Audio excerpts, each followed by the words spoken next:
Pre-algebra, lesson 114, probability part 2. We're going to be talking about independent events. Before we talk about independent events, let's do a quick recap on what probability is. So if you remember, probability is a ratio or a fraction that measures the number of desired outcomes over the number of possible outcomes, or the total number of possibilities, right? So it's number of desired over number of possible, right? Now, independent events are multiple probability events, right? So here we see this flow chart of a coin toss, right? So if we were to flip a coin, we have two options that would show up. We can either have the coin land on heads or tails. Now, I'm going to explain this with this nickel, right? Nickel's a little better for scale with how zoomed in we are. So when I flip this nickel on the first coin toss, I've got an option of it landing on either heads or tails, right? Just now when I flipped it, it landed on tails, right?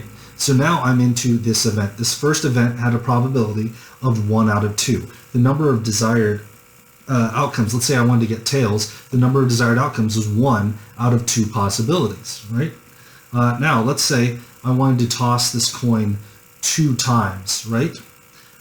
If I wanted to toss this coin 2 times in a row, and I want to know what's the probability of getting heads both times, well, that's where we come across independent events, right? So the first coin toss, I've gotten tails, right? Didn't work out. I didn't get heads. Well, if I toss it again the second time after I get tails, and I get tails again, that's one option, right? I got tails and tails. Now, let's say I got tails the first time, and I toss it the second time, and that time I get heads. Okay, so that's 2 options. Right, so just on the branch of tails, I see 2 separate options happening out here. Right, so on the second coin toss, I still have another probability of 1 out of 2. Right, now let's say I get heads on the first toss. Right, kabow! I got what I wanted. I'm on my way to getting heads twice in a row. But then let's say I toss it again the second time, and I don't get heads, I get tails. Okay, so that's a third possibility or third option that could happen. But let's say everything works out, and on the second coin toss, I get heads again. Okay. If I get heads again, well, that's a 4th probability or a 4th option. Now, this is a little bit confusing, right? I have to use a flow chart and I have to use a physical example to explain all this, right? So just to see that there's one possible solution out of the 4 possibilities, the 4 outcomes we can see on the end. This is 1 outcome, 2 outcomes, 3 outcomes, 4 outcomes. I've got 4 possibilities, one that I actually want to happen, which is heads twice in a row. And we don't want to have to be drawing these charts every time we want to do probability of independent events. So the way that we're going to do this is we're going to measure the probability of each independent event, and then we're going to multiply those. So let's say I've got a coin and I want to toss it 2 times to get heads in a row. What I'm going to do is I'm going to say, okay, well, what's the probability of the first coin toss to get heads? Well, it's going to be 1 out of 2 because there's only one side of the coin that says heads. There's 2 sides of the coin. That is the first toss, right? Now, if we look at the second toss as an independent event, the second time I toss the coin, how many favorable outcomes are there? Well, there's 1 because I want to get heads. How many possible outcomes are there? Well, there's still 2 because it's still a coin.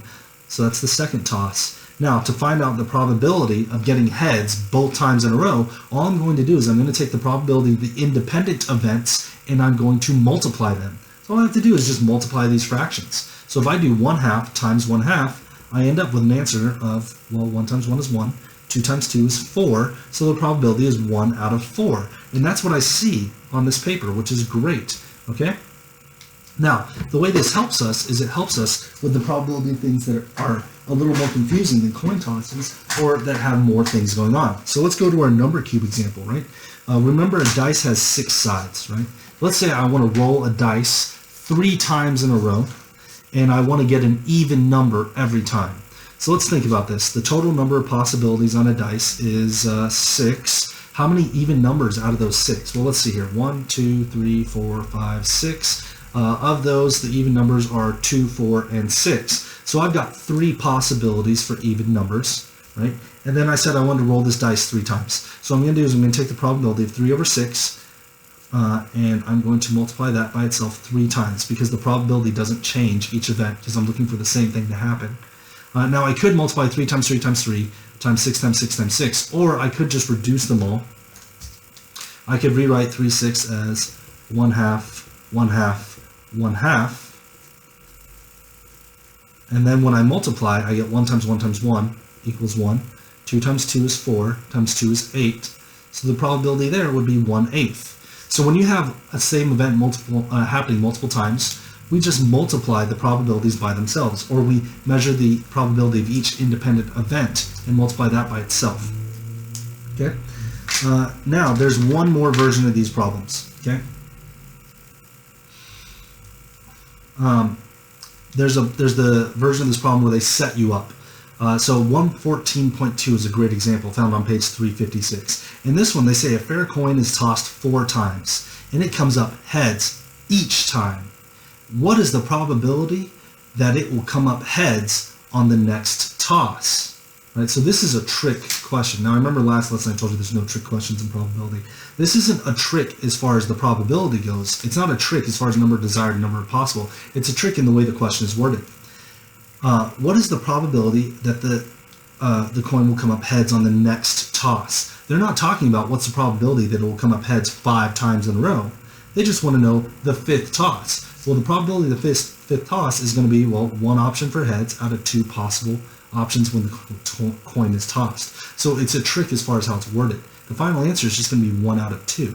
They're not asking for 5 times in a row. They're asking on just the independent event. So sometimes they'll word problems that kind of trick you that way. So, and you can see this problem right here. You know, fair coin is tossed 4 times, comes up heads each time. What is the probability that come up heads on the next toss? That's the key word there. They're not asking all 5 in a row. They just want to know about one single event. So that's actually a lot easier. Okay.